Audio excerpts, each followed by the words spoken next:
권영철 선임 기자. 안녕하십니까. 어서 오십시오. 오늘 참 우리가 코멘트할 부분들이 많은 문제들이 네. 여기저기서 툭툭 튀어나오는데 지금 정유라 관련된 의견도 많이 들어오고 조금 전에 음향의 담배 얘기도 그렇고 무슨 말씀 한마디 하시겠어요? 저는 담배값을 더 올려야 된다고 보거든요. 지금 뭐 이제 담배값을 내려야 된다. 세금이 너무 많이 거친다는 얘기가 있는데 담배가 기호식품이면 자기가 좋아하는 거잖아요. 그럼 다른 사람에게 피해를 주면 안 되는 거죠. 새벽 출근할 때 뭐 차를 몰고 나오거나 뭐 그 길거리에서 담배 냄새 맡으면 아침에 기분을 확 잡치거든요. 예, 뭐 경험이 있으시군요, 권영철 선임 기자가. 그러니까 본인은 뭐 좋아서 피는 거지만 다른 사람에게 피해를 주는 거는 그것도 삼가해야죠. 그렇다고 담배값을 더 올려라를 해결책으로 내시면 이거는 저기 항의할 분들이 굉장히 많을 텐데요. 어쨌건 저는 다 그럼에도 불구하고 피실 분은 피더라도 좀 더 올리든지 해야 된다고 봅니다. 권영철 선임 기자 하여튼 개인 생각이었습니다. 여러분. 담배 얘기를 코멘트하시네요. 알겠습니다. Y뉴스 가보죠. 뭐 가지고 오셨습니까? 김희수 헌법재판소장 후보자와 관련된 얘기입니다. 헌법재판소장 후보자 김희수 후보자. 오는 7일, 8일 이틀 동안 이제 인사청문회가 실시되죠. 예. 아직 일주일 정도 남았는데 구체적인 문제점이 거론되고 있지는 않습니다. 이미 뭐 청문회를 한번 거쳤잖아요. 2012년에. 그렇지만 김 후보자가 5.18 당시에 군사재판에서 판결한 걸 두고 야당에서 문제를 제기하고 있어서 논란이 되고 있습니다. 그러게요. 그래서 왜 한국당은 김희수 헌재소장 후보자의 과거 판결을 들출까 이렇게 주제를 정해봤습니다. 왜 과거 판결을 집중해서 들추고 있는가? 네. 구체적으로 5.18 당시 어떤 판결이 문제가 되는 거예요? 5.18 가담자에게 사형을 선고하기도 했고요.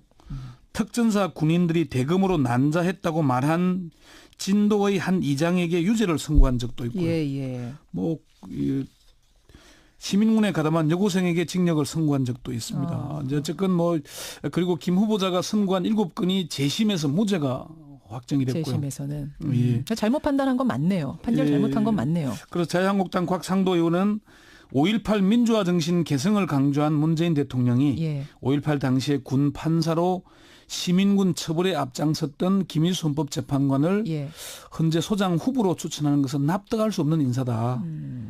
5.18 정신을 헌법 전문에 넣겠다고 했는데 김 후보자가 걸어온 길은 지금 정부와 안 맞지 않느냐. 권력에 눈이 먼 사람이 아니라면은 이 정부가 가려는 방향과 다르면 스스로 선택해서 그만두는 게 옳지 않겠느냐 이렇게 얘기를 했습니다. 김 후보자 근데 이것에 대해서 과거에 사과를 한 적이 있죠. 예, 사과를 이제 청문회에서 그런 얘기들이 나왔었죠. 헌법재판관으로 2012년 헌법재판관 인사청문회에서 그런 얘기들이 있었죠.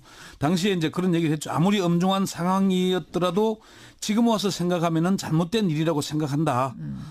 그리고 그 이제 군사 재판 참여에 대해서 어떻게 보면은 피하고 싶은 자리였다면서 내가 광주 사람으로서 광주 민주화 운동에 참여해야 될 입장에 있는 사람인데 군인 신분으로 재판을 맡게 됐다. 그래서 아주 복잡한 심경이었다.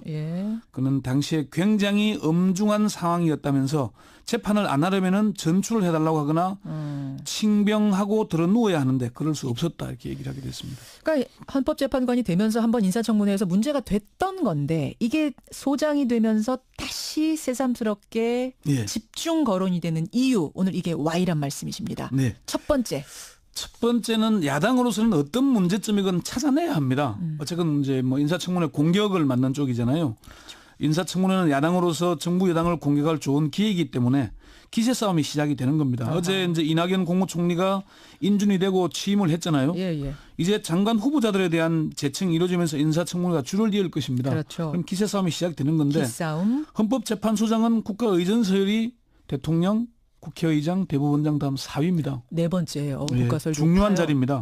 뭐 아마 대통령 탄핵 때 보셨겠지만 헌재 소장이 중요한 자리이기 때문에 뭐 야당으로서는 그냥 넘길 수는 없는 문제가 첫 번째 이유고요. 두 번째는요?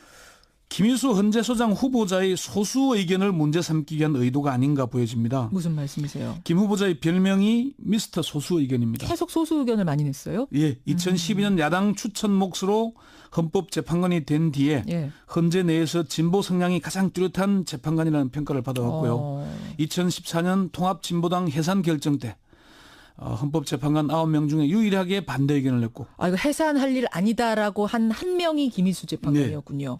그리고 2014년 전교조 노조지 박탈 결정 때도 유일한 반대 의견을 냈었습니다. 그래요? 예, 이게 뭐 통진당, 전교조 다 자유한국당이 쌍심지를 켜고 반대하는 뭐 그런 단체들 아니었습니까? 세 번째 이유는 뭡니까? 박근혜 전 대통령 탄핵에 앞장선 데 대한 견제 차원이 아닌가 하는 분석입니다. 김희수 후보자가 그랬죠. 예, 김희수, 이진성 재판관 두 사람이 세월호 참사 7시간 의혹에 대해서 국가공무원법에 따라 대통령에 부여된 성실한 직책 수행 의무를 위반한 것이다. 이렇게 지적을 했죠. 그랬죠. 이게 7시간 문제를 헌법 제69조와 국가공무원법 56조를 위반하는 거라고 구체적으로 지적한 사람은 2명이었습니다. 맞습니다. 예. 7시간도 문제다라고 지적한 사람은 이 두 사람이었어요. 그리고 세월호 참사 당일에 오전 10시 15분, 10시 22분 국가안보실장과 통화했고 10시 30분 해경청장과 전화해서 구조에 최선을 다하라는 지시를 했다고 주장을 하지만은 통화 기록을 제출하지 않았으므로 위와 같은 통화가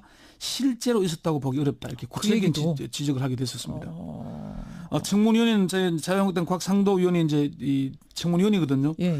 김 후보자에 대한 반대가 혹시 박 전 대통령 탄핵이나 통진당 해산 소수 의견 때문이냐고 물어봤더니 직접 물어보셨어요, 전화해서? 그것도 자세히 들여다봐야 할 것이다. 예. 2012년 헌법재판관 청문회에서는 그 이전의 문제, 이제 판사로서의 뭐 법관이나 그 이전의 문제가 검증 대상이었지만 이번에는 헌법재판관이 된 이후의 한 일에 대한 검증이 필요하다 이렇게 얘기를 했습니다. 그러니까 김희수 헌재소장 후보자가 그 5.18 판결이라는 흠결이 있음에도 불구하고 문재인 대통령이 지명을 한 데는 이유가 있는 거고 직접 이유를 밝혔죠. 예, 직접 지명 이유를 밝혔죠. 지난 5월 19일 문 대통령이 발표했는데 그 내용 잠시 들어보시죠. 예. 저는 오늘 현재 공석 중인 헌법재판소장에 김희수 현 헌법재판관을 지명했습니다.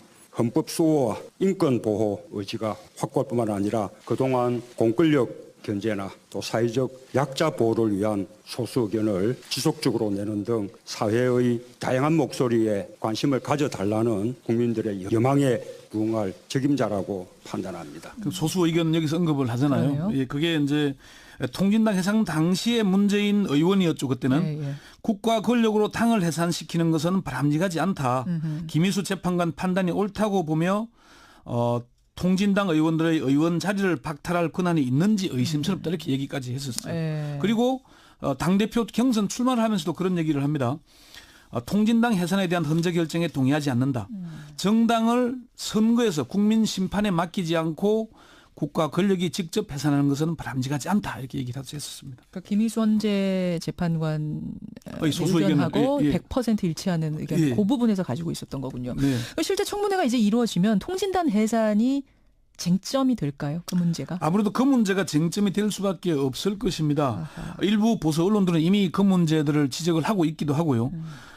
근데 김희수 후보자가 낸 소수 의견을 자세히 읽어보면은 이건 헌법재판관으로서 기본적으로 헌법 수호를 하기 위한 의견이라 이렇게 볼 수 있습니다. 그래요? 그 의견을 5가지 조항으로 설명을 했는데 뭐냐면은 첫 번째는 정당 해산 요건은 엄격하게 해석 적용해야 한다는 것이고요.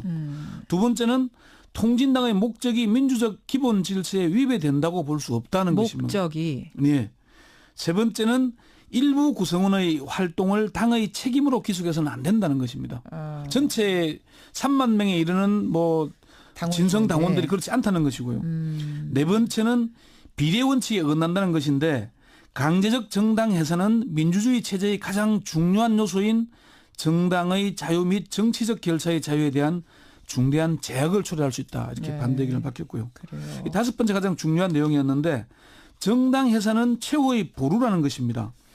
그때 이제 김 후보자는 정당 해산 제도는 비록 그 필요성이 인정된다고 하더라도 최대한 최후적이고 보충적인 용도로 활용되어야 하므로 정당 해산 여부는 원칙적으로 정치적 공론, 선거 등의 장에 맡기는 게 적절하다 이렇게 얘기를 했었습니다. 그러니까 통진당이 잘했다 못했다 이런 판단 문제가 아니라 이런 식으로 당을 강제 해산하는 것이 과연 민주주의 사회에서 맞는가 아닌가에 대해서. 그 문제고 마지막으로 피청구인 통진당의 문제점들에 대한 면죄부를 주고 피청구인을 옹호하기 위한 게 아니다. 우리가 오랜 세월 피땀 흘려 어렵게 성취한 민주주의와 법치주의의 성과를 훼손하지 않기 위한 것이다. 이걸 분명히 설명을 했었습니다. 청문회 과정에서 이 얘기가 어떻게 다뤄지는지 여러분 이런 배경 지식 가지고 들어보시면 좋겠네요. 권영철 선임 기자 수고하셨습니다. 네. 권영철 선임 기자. 안녕하십니까. 어서 오십시오. 오늘 참 우리가 코멘트할 부분들이 많은 문제들이 네. 여기저기서 툭툭 튀어나오는데 지금 정유라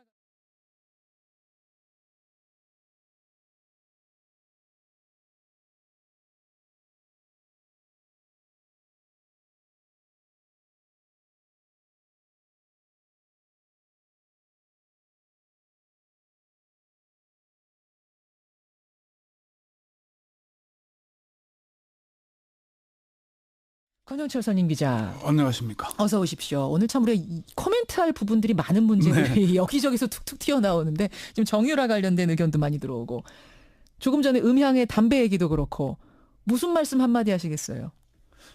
저는 담배값을 더 올려야 된다고 보거든요. 지금 뭐 이제 담배값을 내려야 된다.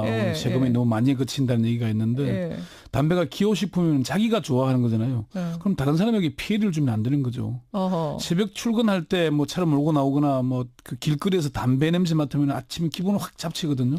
예, 뭐 경험이 있으시군요, 권영철 선임 기자가. 그러니까 본인은 뭐 좋아서 피는 거지만 다른 사람에게 피해를 주는 거는 그것도 삼가해야죠. 그렇다고 담배값을 더 올려라를 해결책으로 내시면 이거는 저기 항의할 분들이 굉장히 많을 텐데요.